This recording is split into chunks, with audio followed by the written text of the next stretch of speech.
Hello, I am Clyde Capistrano, and I am the writer and director of Lanaya. Okay, okay. So tell me a bit. It seems from what I read about the movie that your collaboration with Napoleon Jamir II was very important for you. Can you tell me a bit about it? Yes, yes, I can. It goes all the way back in 2014, back when I was still in university. I never really went to film school. I was in marketing. I was doing marketing in a different school, and I've always had an interest in filmmaking. And I saw that there was a filmmaking workshop at the neighboring university, and it was led by Napamir. At that time, I wasn't really familiar with him until I kind of did some research. And then after that, after the whole workshop kind of opened my mind towards like cinematography and storytelling, he kind of gave us an open invite to a film that he's currently working on with Joel Amangan at that time and Nora Honor. It was Justicia that was being filmed back in 2014.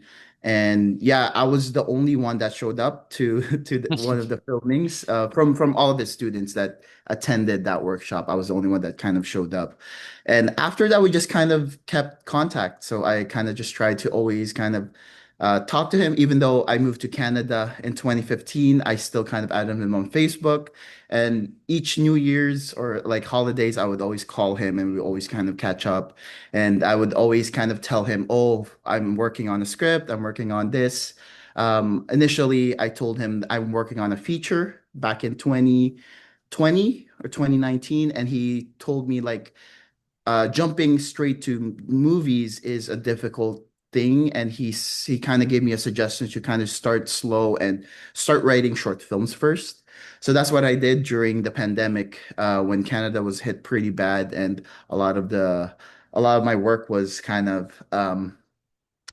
at the moment kind of discontinued because I shoot weddings, so weddings were kind of um weren't Cancel allowed them. at that time. So I had a lot of time. Exactly, I had a lot of time on my hands, so I shot my first short film. It got a lot of awards, luckily, and he kind of took notice and he gave me a lot of um positive feedbacks about it. But overall, he's like he was very proud that I was able to kind of make that on my own, write, shoot, edit, everything on my own. So he's really proud of it. And then that kind of gave me kind of a motivation or a push to actually write a feature again. Knowing what I learned from the short film, budgeting, storytelling, and stuff. So I pitched him another story, but I knew that he was kind of above me. Obviously, I'm a nobody in terms of like the film industry. I just kind of want to see what he thought. But I initially told him for this script for the Lanaya, I told him I want to shoot this on my own, same as what I did with my first short film, Goodnight Bella. It's pretty much just like a guerrilla filmmaking, like me with my camera and the actors Mhm. acting. He took a liking to the script to a point where we were talking for quite a bit, and he pretty much convinced himself that he wants to be part of it. Obviously, I told him, "You're not Pamir. You're one of the tenured cinematographers of the Philippines. I, to be frank, I can't afford you," and blah blah blah blah. And he kind of helped me, kind of find funding and stuff. He's really kind of pushed me to continue this project with him. And yeah, we never looked back. That's kind of how the movie got made. Again, I always go back to thank him because the movie will not be made without Sir Napamir. Mhm. Mhm. And tell me a bit about the story. What was the inspiration behind it? It goes a number of ways, I guess, but tell me a bit about. Um, to go straight to the point, the story is highly influenced by Kiyoshi Kurosawa, Cure, and Bong Joon-ho's Memories of Murder. So those two films are very, very, very dear to me. So a lot of kind of my inspirations for the detective, the mystery and stuff was, and just the overall thriller beats. At that point when I watched The Cure, I haven't imagined like a a crime drama to be that scary. So watching that movie kind of opened my eyes to the possibilities of what we can do with storytelling and how we can kind of use that as kind of a tool to tell our own personal stories. For the story itself, a lot of it does tackle a lot of very political agendas and stuff, but I assure you I'm not really political to a sense because since I moved to Canada, I'm not really familiar with the political landscape of the Philippines. It's more so just makes sense for the story that I'm trying to tell to be what it was with the first lady moving back to her hometown and being suspected as a murder of her late husband. Um, so yeah, the writing process was really long. It took me around a year and a half, I think, from first draft until the final polish. Even when we were filming, I was changing a lot of the story to fit better for our budget and the locations that we acquired. So yeah, from conception up until the final product, it's fascinating to see how a story can evolve from one thing to another. So yeah, Mhm. that's something I learned from that. So she's not a reference to Imelda Marcos or anything, which Yeah. Funny because the Madeline Nicolas, the one that portrayed Aurora, she was always saying that this is pretty much her. yeah. Um, I would say not really. It's not something I intentionally did. Like I Mm, didn't go like, oh, this is what I want to do.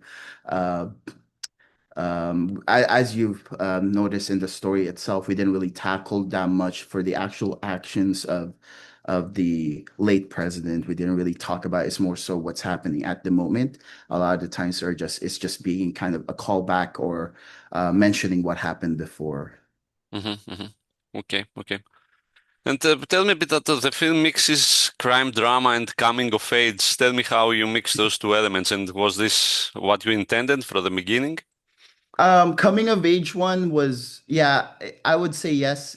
Again, with if you're writing a story, a lot of the times you subconsciously put personal stories of something that you've been through personally in life into the story itself. With Lanaya, it's something I've self-reflected on after the movie was finished, was a lot of my films was tackling grief and moving on from a loved one passing. If my first short film also has kind of themes of that as well, and it's not something I purposely added to the story. I grew up with my mom passed away when I was 7, and I think subconsciously when I'm writing and thinking of some character enduring some personal hardship, that was the first thing I'm leaning towards, just because it's something I'm familiar with, something I've been through personally. So the main character, Kaloy, does go through that as well. Um, and it ties in pretty well with the story, I would say, something with grief and kind of learning how to kind of let go of someone who's been holding you back in the past, and learning how to kind of cry for them, cry for their loss and stuff. Um, I've always liked it. I've liked stories that are heavily plot driven, but I really like it when there's a good mix of plot and obviously character development as well. So Kaloy's character is something I'm kind of very careful when I was writing him and making sure that even though the story was a crime drama as well, it he kind of makes sense to fit in that story. It's not like he was kind of his storyline was standing out as like a sore thumb. Again, it is someone who's dealing with someone who passed away in the past, so him kind of talking to Aurora during their chess games is as well. His initial thought was, oh, this person is also might also be going through grief, even though uh not spoiling, but yeah, in the end, it's quite the opposite.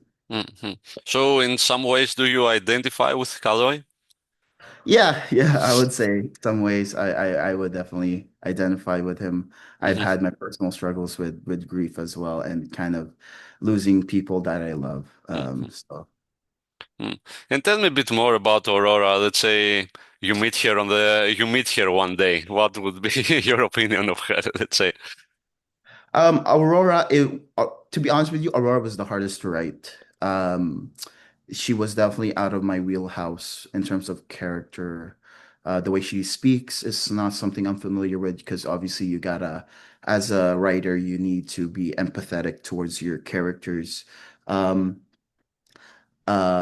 if I were to meet her now, yeah, she's kind of like a double face, right? She tries to pretend that she's really nice and really good intentions while hiding something underneath. Um, and she is kind of like the bread and butter of the story because it pretty much revolves around her.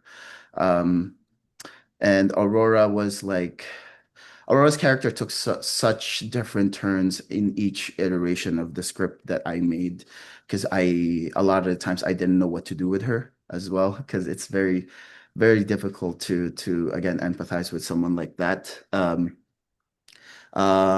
What's fascinating about her again is more so leaning towards sociopathic behaviors. I find that really interesting. Someone who can be really good at talking to someone while kind of keeping a good calm demeanor. So yeah, I would probably be really scared of her. A lot of the time, if you're a Filipino I grew up in the Philippines, you will have similar. It could be your teacher, it could be someone you look up to that has kind of like that demeanor, who's very put together, who seems like they can't do no wrong, and then behind is it's there's a lot of chaos in their minds. hmm hmm Okay, and tell me a bit how did the casting work for the film? Casting wise, again, going back to when I was talking to Sir Napamir, I didn't really intend it to be really as great of the cast that we end up getting. Just because, again, I was thinking of just doing, again, guerrilla filmmaking. A lot of the intentions were I just want to learn how to make a movie and then use that for actually shooting a movie. And then it turned out this will be my first bigger, I guess, somewhat budget movie as well.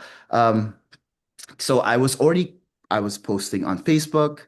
I did some mock-up posters of like, oh, this I would look up at Filipino actors, and then I'll be like, oh, this actress would be a good Aurora. So I would put that in Word, and oh, this would be a good Kaloy.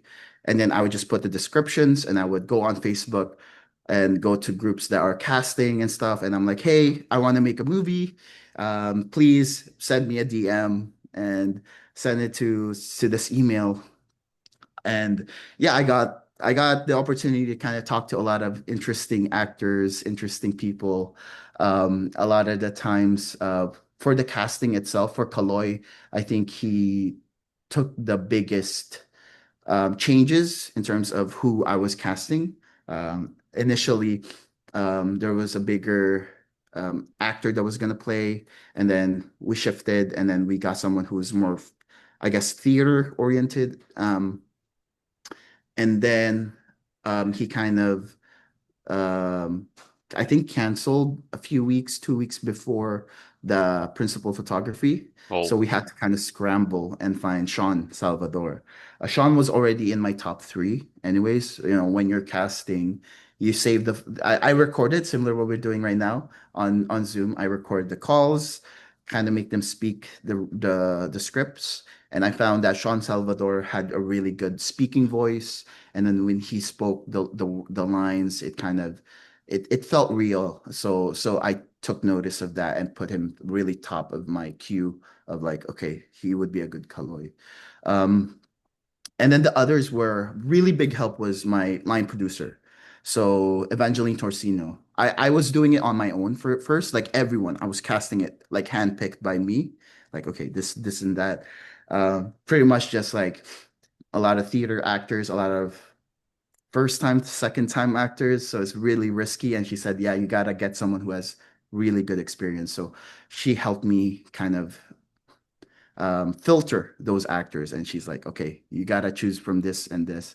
and that's why we ended up with Junaira, Gigi Hernandez, Ret Romero, Marlon Manse, a lot of great actors. So I'm really lucky to be able to work with them. Mhm. And tell me a bit about the visual style of the movie, color and cinematography. Um, so the locations are here. So I'm in San Pablo City right now. This is where we shot it, like in this small town around me, because I grew up in this area. The mansion itself, I was biking when I was a kid. I was like 8 years old. My dad bought me a bike. I just learned how to bike, and I would bike up the mountains. So I would bike up the mountains, and there's just random mansion in the middle of the woods. And it always stayed with me. I'm like, what is this big mansion doing here? And yeah, like when I finished writing, it was kind of like it would be nice to use it, and then my dad was actually the one while I was in Canada. I told him, hey, can you go up to that house and kind of just knock and ask them if they would let us shoot? And they said yes. So I was like, oh, this is amazing. In terms of cinematography, oh, again, sorry. For the locations, a lot of the places that we chose was really personal to me. The lake scene was somewhere I would go in high school with my friends. The cemetery scene, my mom was actually buried in that same cemetery that we Oh. filmed.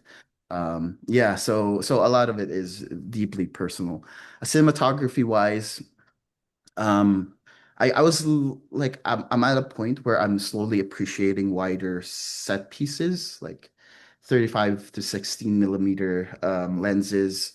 So it just tells a bigger story in a shorter time when you're doing establishing and then the characters are jumping in the scene. So that's what I communicated with Sir Napamir. Obviously, he's way more experienced than I am, so a lot of the times I just let him do his thing. Especially with lighting, he's a lighting genius. He can make like if it's nighttime and we need a daylight scene, he can make it daylight in the camera, which is so astonishing to me. He's such a great cinematographer. Even though his age is, up there, he's still really sharp, really strong and holding the camera. So I have nothing but great things to say. Coloring wise, we never really got the budget for coloring, so a lot of it was just me coloring the film.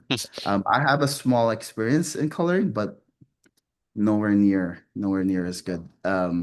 Hopefully for my next film, I can get better color, an actual colorist. Mhm. And Yeah. regarding the editing? Editing, so I was helped by a really great editor, Jordan Arabejo. He is Nap's Sir Nap Hamir's nephew, I think. And Mhm. he was there in the cinematography classes. He was his assistant back in 2014. So, we were quite familiar with each other. He's also really talented. He's able to he pretty much made the editing process easy for me, kind of making all of the scenes in one folder. So all I have to do is kind of like edit through all of them. Mhm. So I did most of the editing myself. Even the trailer as well. I was the one that edited it. For the approach, I am also just a student in terms of filmmaking, so I'm really learning a lot with just this film. One thing I learned is knowing when to cut, I guess, not sometimes making scenes linger for too long. Mhm. Uh, Mhm. and yeah, and knowing when to make it longer, I guess. If a scene asks for it to be longer, and just knowing good timings and rhythm that the scene asks for is something I learned when I was editing it. Mhm. And what is your opinion of the Filipino movie industry at the moment? As much as you know about it, I guess. I'm slowly watching a lot of older films, so I'm taking a lot of appreciation to older films. Watched Himala, I watched Kisab Mata, a lot like really great films. Currently, I think there's a lot of talented Filipinos that aren't in Manila, like Visayas, Mindanao, Cebu. As you can see with Pinicas is one of a good example. A lot of talents are emerging. A great example, I guess like if you want to get a good pulse of an industry, you watch the short films that the people make, because a lot of the times they make it out of love. Hmm. So you see a lot of like potential. Like again, like just watching the trailers for Sinag Maynila, the short films that are going to be included. Just watching the trailers, a lot of great ideas that you haven't even thought of. Filipinos are really good with comedy. I think we need a renaissance for comedy.